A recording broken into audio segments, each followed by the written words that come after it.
welcome to today's episode of the Desert Tiger Podcast here with me, Colton G. And on today's episode, I am joined by Safwan of Wide Mouth Mason. We're going to be talking about the 20-year anniversary of their album, Stew.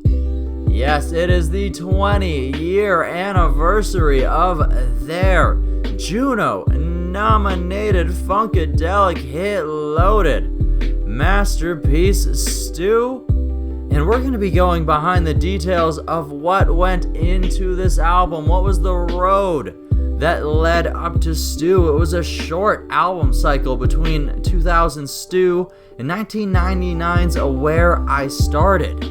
So what was it like to go pretty much straight from the road back into the studio to record this album? Stew was produced by the legendary Gordie Johnson, past podcast guest. And what exactly did Gordie bring to the table? Stew is Wide Mouth Mason's funkiest album, so what were some of the influences that went into that sound? We're also going to talk about some of the things that came after the album's release, some of the opportunities that the band got, like getting to tour, getting to open up for rock and roll legends ACDC. What was that opportunity like? How did the crowd accept Wide Mouth Mason's sound? We're also going to take some time to talk about Wide Mouth Mason's latest album, the 2019 I Wanna Go With You. I Wanna Go With You sees Wide Mouth Mason switching to a much more traditional blues style, once again continuing to travel that road of various genres, various influences. So what exactly went into the creation of this album? All of this and more on today's episode of the DTP, and it's all brought to you by DesertTigerMerch.com. And those new heather blue and red shirts we were telling you all about, they're available right now. Yes, right now. Head to DesertTigerMerch.com to cop yourself one today. And now it's almost time to jump into this conversation with Safwan. But we need to set the mood. So how about one of the tracks off of 2000's Stew for you right now? This is Change. Change.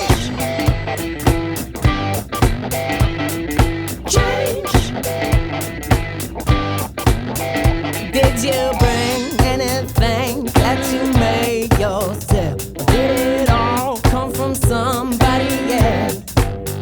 Are you there anywhere? A hologram in a chair, asking flesh and blood for help. Change, but be yourself now.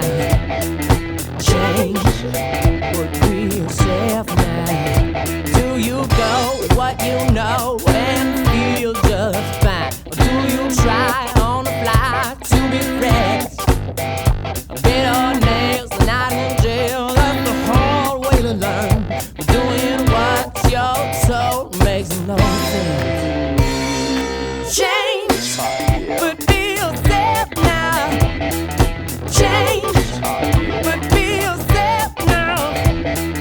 Change, but be yourself now.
Desert Tiger Podcast. It truly, truly does. All right, so are you ready to jump into it? I'm ready. Okay, so let's set a little bit of the background, the scenery here for Stew. Of course, you guys are coming off of Where I Stand in 1999, which was your second release under Warner Music Canada. So Stew releases in 2000. How much time did you guys have in between these studio sessions for this album? That era was crazy for us. We'd be on the road for like 200, 250 days of the year.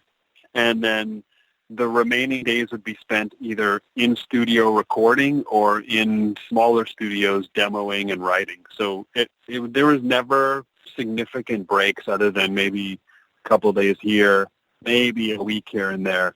And that this kind of exemplifies that. We had finished, put out Where I Started, toured it a whole bunch, and before you know it, we were, supposedly in downtime, but really that just meant jamming more and creating more embryos for songs and then doing the actual songwriting.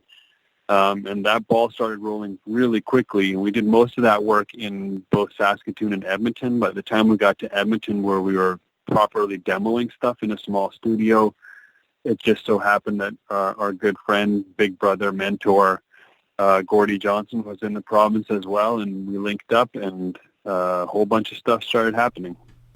Okay, so Gordie comes into the fold here because your first two albums were recorded at Greenhouse Studios in Vancouver then. So where exactly did Stew take shape? Was it there in Edmonton where you guys were doing the demos, or was it somewhere else? So it's sort of like its foundational pieces, and even some of what would ultimately end up on the final recordings was tracked in Edmonton. A lot of the songwriting happened in both Edmonton and Saskatoon, but ultimately the bulk of the tracking and all of the mixing happened in Toronto at Phase 1 Studios.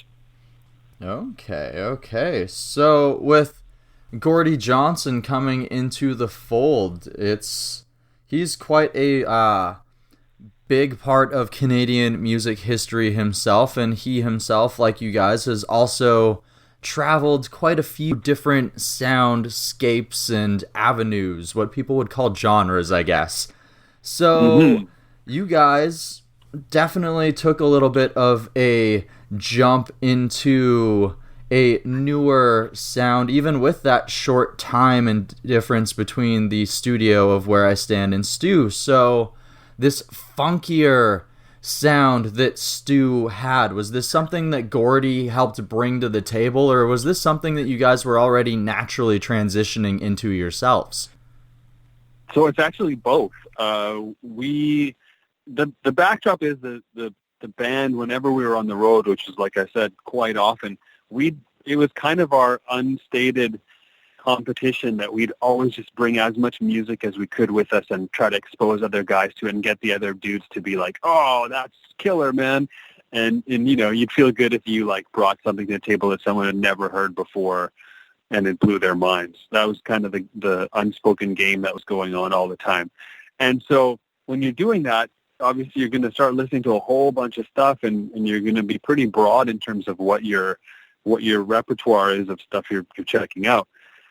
And fairly quickly, Jimi Hendrix was kind of already a big influence on us right from the beginning. But by that point, we had dived deeper into things like his Band of Gypsies project.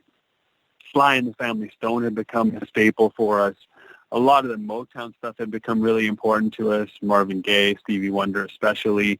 And so, we were kind of on that path already. And the demos we were making in Edmonton were reflective of that. So when Gordie came along, he kind of recognized that, being as knowledgeable as he is about music, he recognized that immediately and kind of went off on that tangent and said, well, if you haven't checked out the Meters, you should check out the Meters. If you haven't checked out Gap Band, you should check out the Gap Band. And so he started adding additional pieces to it, and effectively we had a period of where kind of the four of us sat down and deconstructed all of the things that were in these funky, soulful records that we loved what we deconstructed to figure out, well, what are the component parts? What makes those things undeniably funky and soulful? And once we kind of had done our case study on that, we applied that to the masonry, right? We ran it through the wide mouth mason filter with a lot of steering by Gordie and playing the role of producer as producers do. And the result was Stew. All right, fantastic. So the first single from Stew is Smile, which of most of the songs on this album has probably the least of the funk influence. Was this simply because it was going to be a single and it was written for this influence, or was this song written before the rest of this album had been crafted? No, it was. I don't even know that it is less funky. But if that's what it sounds like, then I don't know that was conscious. It's just kind of, we've always been a band that just we make music and we try to make songs that we all like. And if that means that sometimes one song or one album can sound markedly different from another, then so be it. We're cool with that. We'd rather it be that than it sort of be a cookie cutter thing.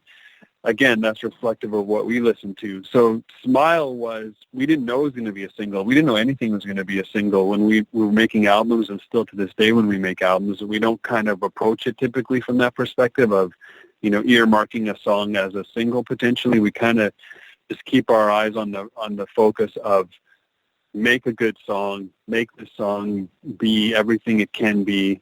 There's a phrase that one producer once told us that always stuck in my mind, and that was serve the song. And so that's what we try to do. And Smile was one that came from writing sessions we had with our good friend, also mentor and big brother, Craig Northey from a band called Odds. And that was one of the ones where we wrote it with him, and he had a couple of little pieces laying around, and those were sort of the key elemental pieces of that. So maybe that's what you hear when it sounds like it's kind of unique as juxtaposed against the other songs on Stew. Okay, interesting. So Stew also, well, I mean, everything else that you guys had done prior to that as well had built this opportunity, but Stew also brought some very big opportunities, like the chance to tour with the illustrious ACDC. So what was that like, and how did their audiences sort of embrace your guys' sound? It was an interesting opportunity. It was a last-second thing that came around. Our business managers were also the business managers for ACDC, and originally that tour that they did, it was called Stiff Upper Lip Tour, was supposed to have Slash's band opening, but something happened and they couldn't do it last second. And so ACDC was scrambling, and their business manager said, "Hey, I got a band for you." And so they checked us out and said, "Why don't you come do 3 shows as like a trial period to see if you dig it and we dig it and it works well." And so we flew down to, I think it was Florida it started, and we did those 3 shows, and it went really well. Where we kind of like, I said, we're eclectic in terms of what we listen to, and what we play is typically blues based. Even if it stretches far away from it, ultimately it's rooted and steeped in the blues to some extent. And so we leaned on that kind of part of our catalog and that part of what we play. And the audiences were really receptive. We didn't know how it was going to go. Again, we're in territories where no one's ever heard of us. And with a band that's, so iconic, people, when they go to see ACDC, they don't go to see the opening act. They go to see ACDC because they want to, wear horns and stomp their feet and yell and scream and have fun. So, yeah, it was, certainly we thought this might be interesting, but at that point we'd had so much experience being a touring act and been in so many different stages. We'd already done shows with the Rolling Stones at that point, done a tour with ACDC, played a whole bunch of stages with George Thorogood. Like, we were kind of used to seeing whatever was out there. We played in the Montreal Jazz Festival a couple times, again as an unknown act, an unknown entity. So it wasn't like it was intimidating or anything, but yeah, we certainly wondered, like, how's this going to go? How are they going to react? And it went really well. So much so that we ended up doing the whole tour with them. I think it was like 20 some dates. Wow, that's quite the opportunity. And like you said, you guys had quite a few different chances as well, so you had already been on bigger stages and sort of had the feel of those different environments as opposed to the clubs. Yeah, I mean, and the clubs are good too, right? That's where you really cut your teeth, and the intimacy that you feel with an audience there. You can really read people when you're playing in a club, and that feedback is immediate, and being able to react to it sort of on the fly is its own sort of skill set. So that was critical too, in us being able to go up on the big stages and say, yeah, we know what we're doing. We can go up here and do whatever needs to be done, and massage it on the fly if need be. Fantastic. So it's 2020 right now, and you've made the decision to re-release Stew now. So what was it like to go into the decision to actually make this re-release, and how has the process been like getting the permission from the record label and everything else that's involved with it? Yeah, it's a lot more complicated than I think we thought it would be. We've been, from the beginning, we tried to be really interactive with our fans, and for the last decade or so, maybe a bit more, fans have been asking us to re-release the back catalog in vinyl. And we kind of have always, tried to make it happen. But, after a few attempts, you sort of start feeling like you get distracted by other stuff. You're making new music. You're on the road. I think in a weird way, COVID kind of paved the way for us on this one, because it meant we weren't doing shows, and it meant we were at home a bunch. And so we could kind of dedicate more time and energy and effort into getting this to the finish line. And it was a bit of a complicated process. You got to, these records were never made on vinyl in the first place, so they weren't mastered for vinyl. The artwork wasn't made for vinyl. The track sequence wasn't set up for vinyl. All that stuff. There's a whole bunch of stuff that you got to navigate. And yeah, we were able to put the time and energy into it now, and with the help of Warner, the label who does have the rights to it, we finally got to the finish line. So we're pretty happy about it. And I'm sure many of those fans who have been waiting for these albums to maybe be re-released on vinyl, like you said, will also just be jumping with joy that this finally has come to light. We've gotten good reaction from people. They're pretty happy about it. And additionally, there's one track that was from those Stew sessions that didn't make the album, and probably should have, but we're now releasing that as a brand new track, and it's going to be both on vinyl. I think there's a limited edition of singles of that on vinyl, and then down the road it'll get up on the streaming sites.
Scared, dying from the cold. If you're sick and tired, I know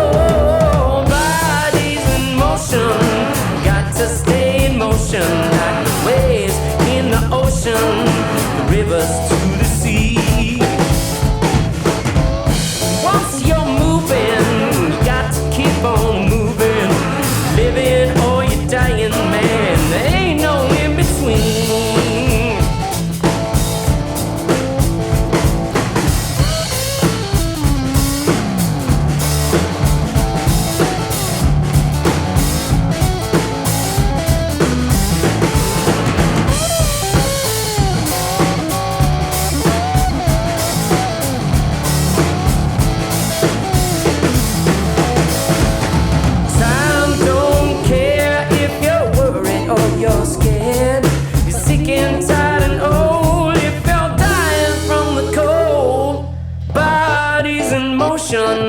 Got to stay in motion like the waves in the ocean, the rivers to the sea. Once you're moving, you got to keep on moving. Living or you're dying, man, there ain't no in between. Say you're living or you're dying, man, there ain't no in between.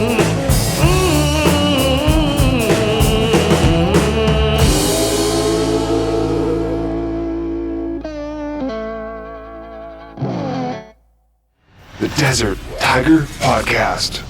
All right, awesome. So you've also mentioned that the band is still releasing new music and touring and doing, all of the fun band stuff. So in 2019, the group released I Wanna Go With You, which saw you guys sort of shift more to a lot more of like a classic-y blues sound, with Sean taking on the slide guitar. So once again, was this a conscious effort, or was it just this time in your guys' musical progression that it was time to go back to the roots? Yeah, I think probably the latter, and you can't help but sort of be aware of what you're doing, so maybe there was a bit of conscious awareness of what we were doing. I think what had happened is over the course of the last few years, Sean had been developing a lap steel technique where he uses 3 slides on his left hand, and he honed it to the point where it had become a thing, like where he was writing songs using that method, and where he was playing it live a bunch, and where he was comfortable enough with it that he kind of owned it. So the embryos and songs that were coming out of that just felt like they kind of lived together as an album. And when we would occasionally, like we do, take stock of where we were at in terms of embryos and songs and things that we wanted to think about for our next offering, there was a bunch of them that all came from that. He calls it tri-slide, 3-slide. That came from that tri-slide technique that we thought, yeah, maybe this should be its own thing. Like they all live well together. They all have that thing in common, that they were born from this method of playing.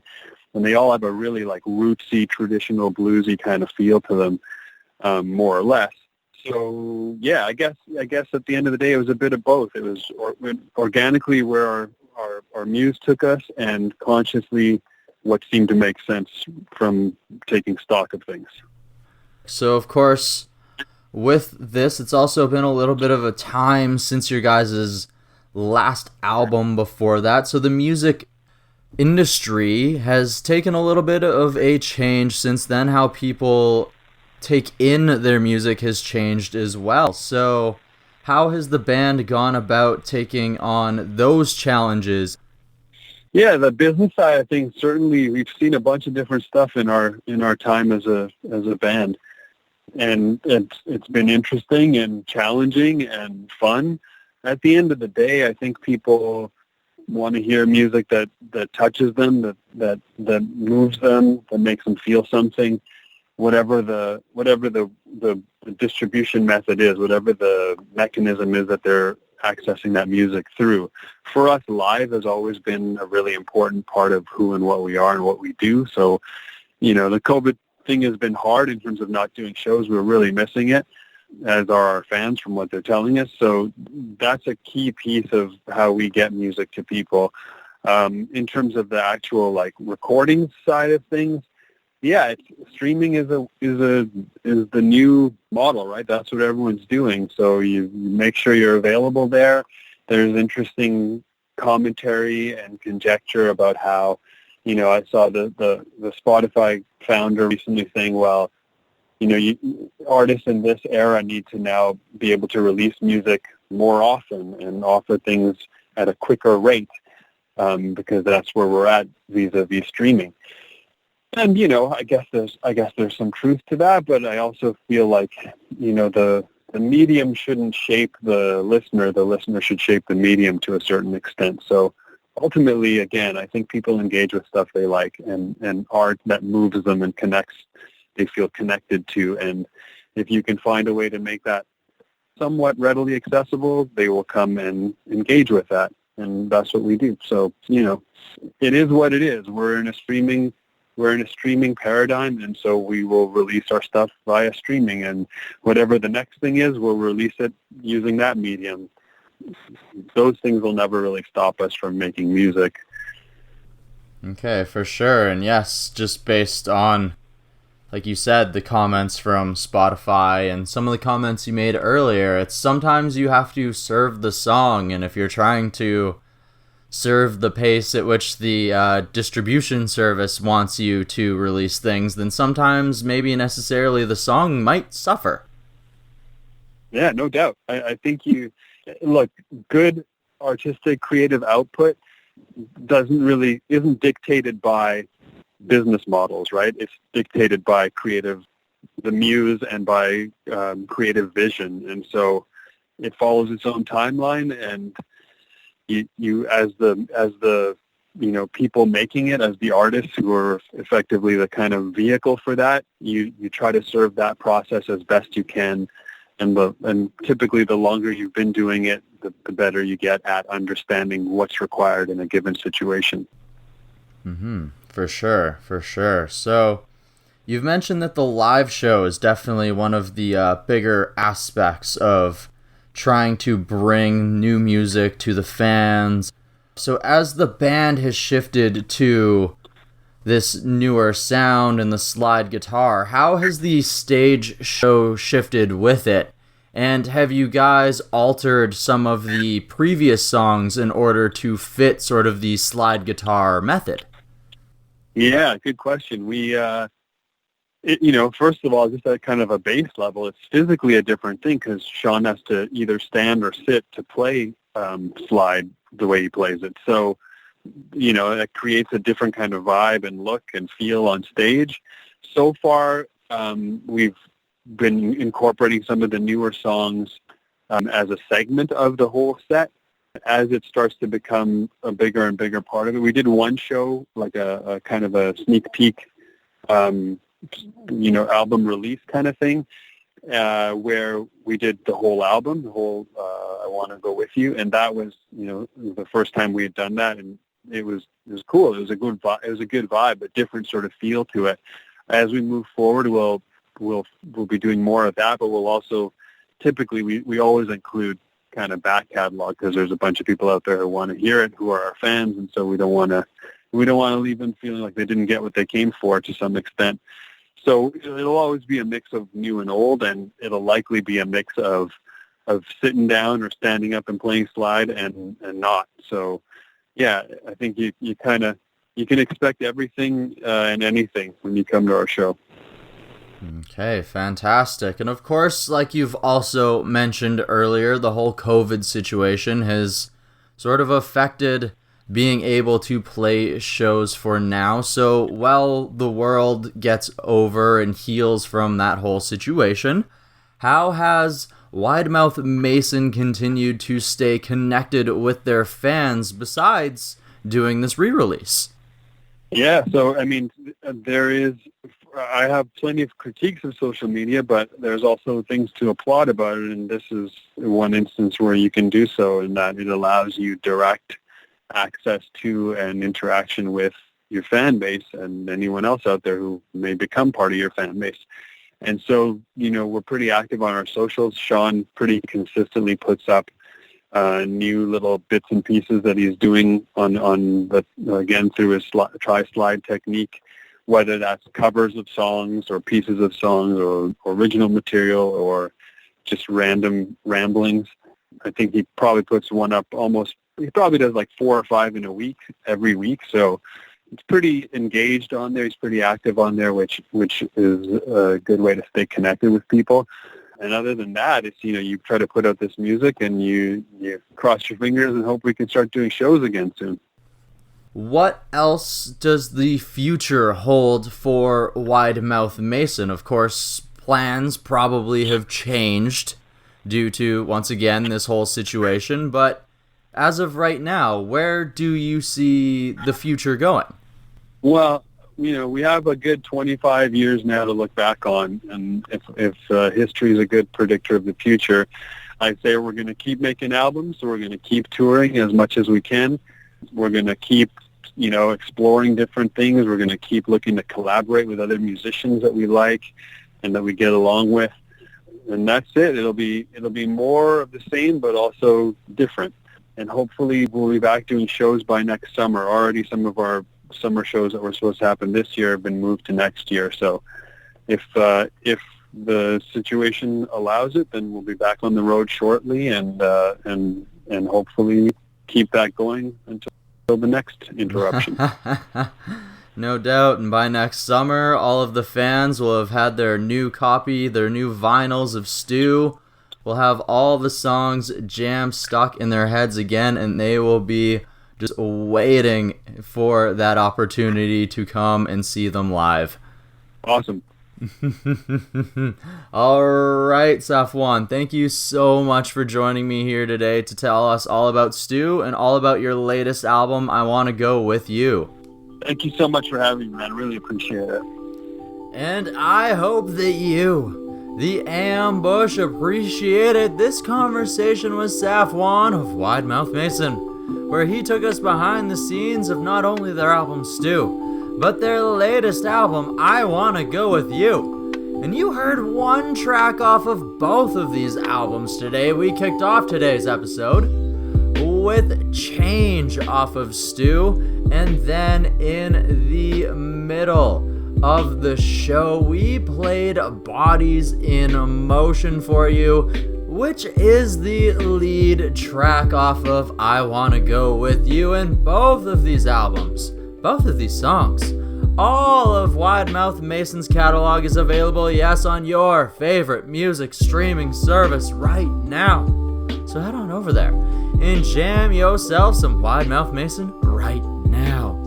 And with that being said, it's time for my final roaring DTP. Thank you to Safwan Javed for joining us here today. And I also want to go ahead and thank the incredible, fantastic Eric Alper for going ahead and setting the whole thing up. And then last but not least, it is you, the mighty, loyal, dedicated Ambush, for joining us here once again today, for tuning in as you always do. Yes, thank you so much if it's your first time joining us here on Desert Tiger. Becoming a part of the Ambush is easy. As easy as hitting subscribe on your favorite podcast listening service. Maybe it's the one that you're using right now. You can also help the show grow by reviewing us. If said service happens to offer you that option, you can share this episode. It's as easy as taking a snapshot, and when you share it, please tag Desert Tiger, me, Colton G, or Wide Mouth Mason when you do, so we can show you some love. You can also support the show by heading on over to DesertTigerMerch.com and grabbing some of those new heather, blue, and red shirts, or really anything that we have going on there. One of the hats, one of the toques, one of the tank tops. We got all sorts of options for you guys so that you can rep the show wherever you go. All right, we are coming to a close right away. So, next Friday on the show, we're joined by Mike Robbins, former member of Autumn Hill, member of East Adelaide, and he is finally releasing his debut single as a solo artist, Lightning Don't Strike Twice. And we're going behind the scenes of it right here next Friday on the Desert Tiger Podcast. So, until then, you know what it is.